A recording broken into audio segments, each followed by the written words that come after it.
Hi, welcome to the Calculus 2 lecture series. And we are in unit number 4. We talk about sequence and series. And this is the lecture number 24. We'll cover the Taylor and the Maclaurin series. And this is the video number 4 for the lectures here. So for the previous few videos, we talk about how to construct the Taylor and the Maclaurin series. And then last video, we talk about, we call this the Taylor polynomials.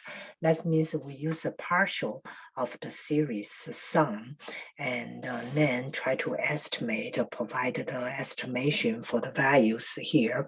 Okay, so today we're going to take a look, yes, what is the remainders for the, when we use the Tn to estimate the series here, to estimate the function. So what is the error term for that? Okay, let's go ahead and go to our lecture notes here. All right, so the last video, we end up with this idea. We said, let's go back to what we did. We said for the Taylor polynomials, right? So we use the Tn to represent a Taylor polynomial. It's a Taylor series, and then you take the n terms here. So the ideas here, if it's T1, it's like we know this is a tangent line. Then the T2s here, we kind of call this a tangent parabola because it's the x to the squares, right? Then to the nth term, we say it's a tangent nth polynomial. So the idea is like from the calculus 1, we use the linearization and the approximation. So in here, we kind of extended the approximation. We say you can use like the linear, you can use a polynomial, or you can use the higher order of the polynomials here.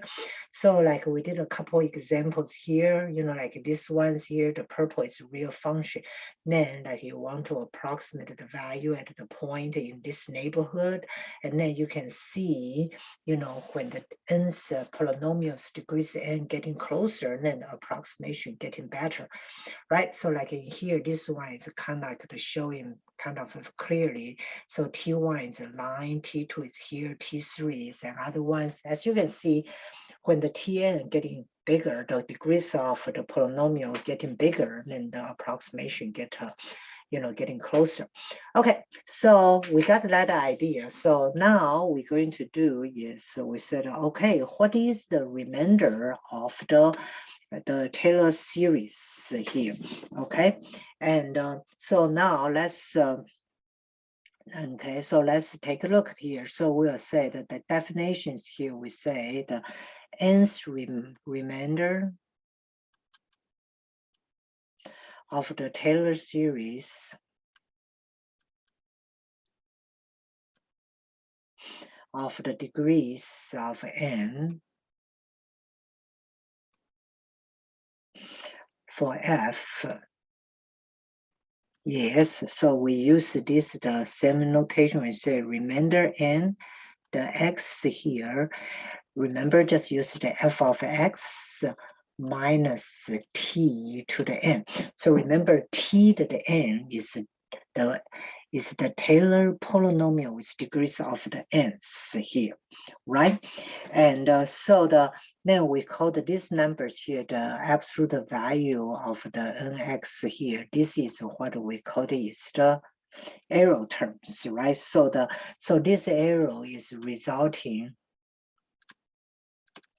by using the Tnx as an approximation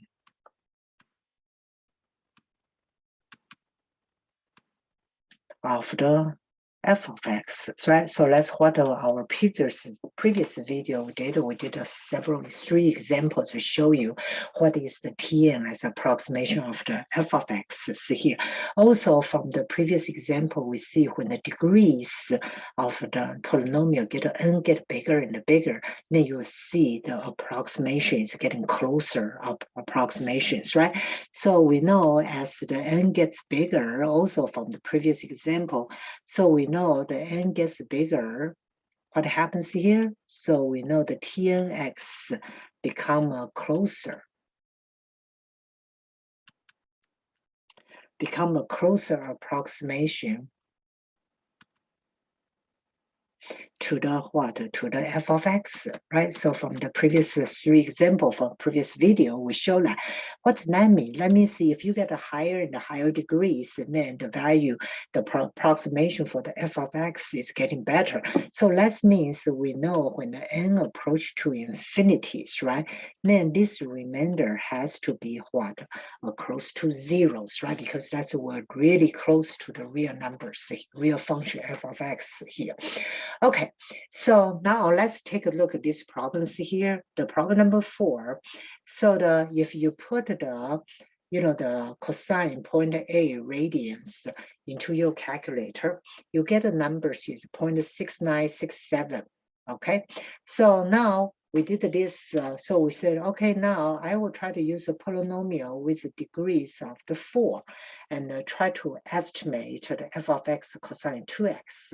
Now I want to estimate what is the point A it is, and the arrow for these estimations, right? So this is the one we do the same things, n equal to 0, n equal to 1, n equal to 2, n equal to 3, n equal to 4, right? Because we want the 4th degrees here. So this one here will just be the self. So f of x is equal to the cosine what? 2x, right? Then the first derivative will give you 2 to the sine 2x. Then it's 2 to the square. Then this is cosine 2x. Then this will be 2 to the cube, becomes sine 2x here. Then the 4th derivative will be 16, right? So, or you can say it's 2 to the 4th, right? So this is 2 to the 4th cosine 2x. Then you plug in the 0. So f of the 0, this is 1, and this is 0. This is negative 2 to the squares, right? Then this is 0, then this is 2 to the 4th here.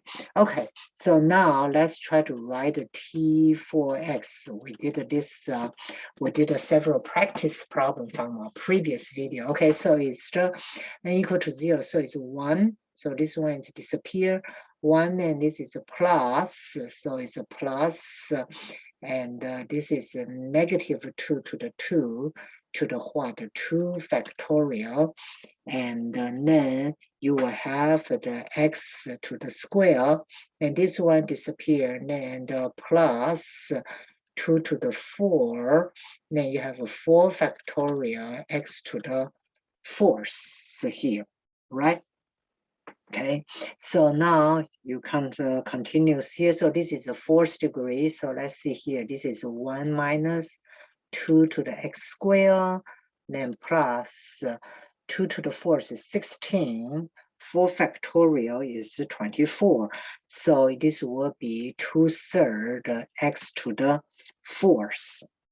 Okay, so for x, okay, so now because they want to find the cosine 0.8, right? So cosine 0.8, because this is 2x, right? So what is the x here? X is equal to 0.4, right?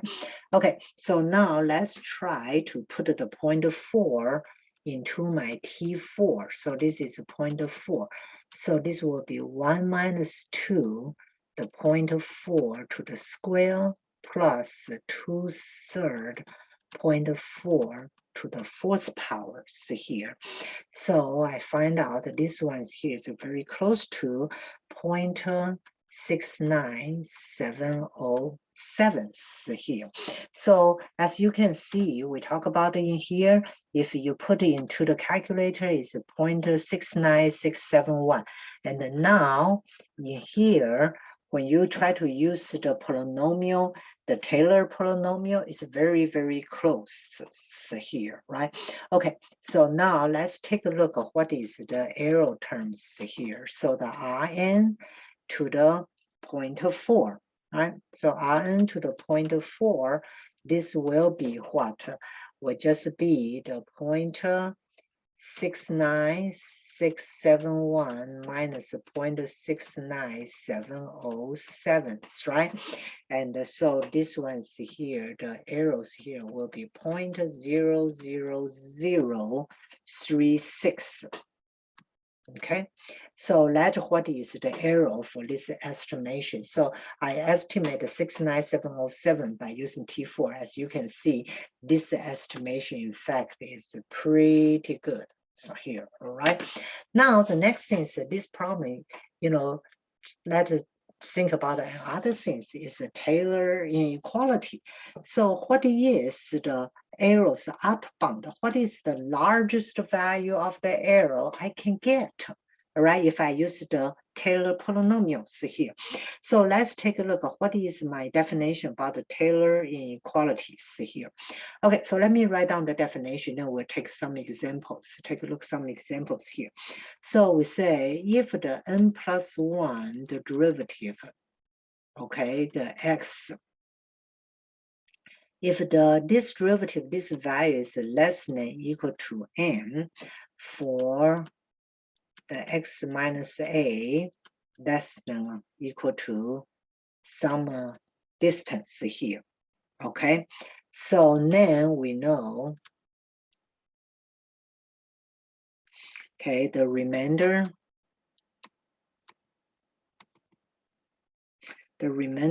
Rnx will have this characteristic. So that means that the Rnx here will be equal to less than or equal to n, and this will be the n plus 1 factorial, and this will be the x minus a to the n plus 1. All right. So for all the value of x minus a, the converging in these intervals here. So that's why I know this will be what? This, what we say here, this will be my, so this is what here we say this will be my upper bound, right? So because it's less than, so this is the upper bound of my estimation.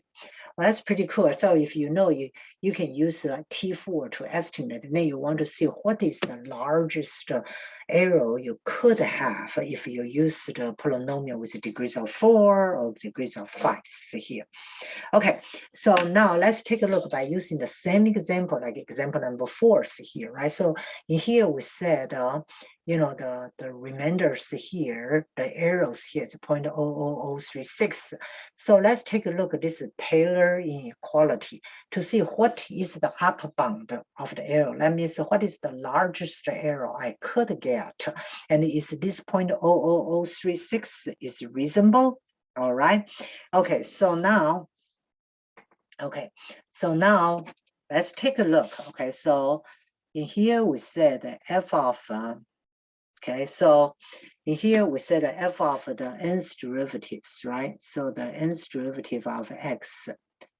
So we know this one's here could be, right? So could be plus or minus, I don't know, to the nth power.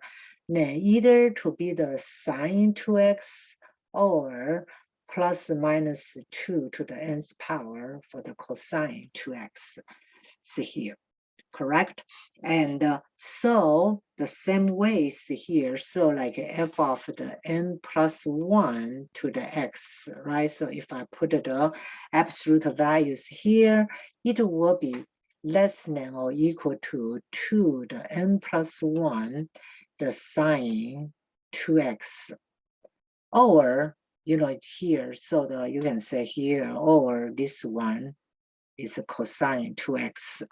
But I know the cosine and the sine both are less than between -1 and 1. So I know this one's here going to be what? Going to be less than or equal to, so the 2 to the n plus 1, right? So then I know the 2 to the n plus 1. What is this? This is my n value.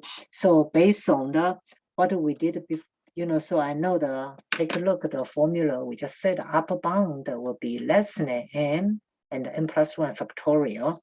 Okay, so I know these numbers here, this arrow going to be less than equal to 2 to the n plus 1, then the n plus 1 factorial, then the x minus a, right? So x minus a, so it's the x here, okay, n plus 1. Okay, so x is to the n plus 1. Okay, so a while ago, for the problem number 4, we used the polynomial with degrees 4. So we are doing 4, right? So let's take a look to see maybe my answer correctly. So this is R4 to the x. What is the x? Is a point of force, right? Let's try to see here. And then this one's here supposed to be less than or equal to the 2 to the 5th, right? N plus 4, n plus 1 is 5. So n is 4, so this is 5 factorial, correct? And what is the x here? X here is 0.4 to the 5th. Okay, so if you put it into the calculator, and what you get here, this number is pretty close to the 0.00273.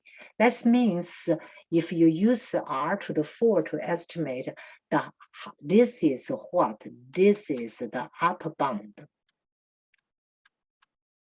Okay, that means I know my arrow cannot exceed 0.00273. So let's go back to the number 4 here. You see here, this arrow, when we physically calculate that, is 0.00036. It is less than 0.00273. So I know this upper bound is correct, and I know that what I did here is reasonable here. Okay. All right, so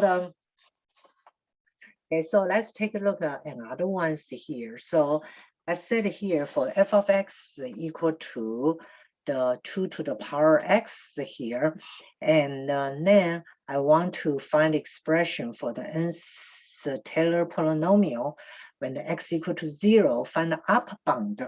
Okay, find the upper bound for the n's here. So let's take a look. So this is n equal to 0, n equal to 1, n equal to 2, n equal to 3, da, da, da.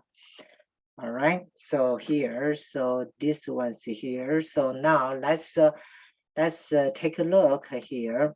So this is just be 2 to the x, right? Then this is the first derivative is 2 to the x. Then you need to have a natural log 2. Then the second derivative is 2 to the x, and then you adjust it, so it's natural 2 to the square. So this is a natural log 2 to the third, right? Then because x equal to 0, I put the f of zeros here, so 2 to the 0, this is 1. Then 2 to the 0, this is natural log 2, this is natural log 2 to the square, this is natural log 2 to the third, right? So this is da da da, da da da, da da da, so here. All right, okay, so now I can put it in the TNs, right? So what is my TNs here? So TN, just like we talked before, is you add this, right? And then divided by the exponent, by the factorial, right? So let's see, you can write 1 plus, this is a natural log 2 to the 1, then the x to the first power, and then plus, this is a natural log 2 to the square to the 2 factorial, right? So this is factorial, it's 0 factorial, 1 factorial, 2 factorial, 3 factorials, right?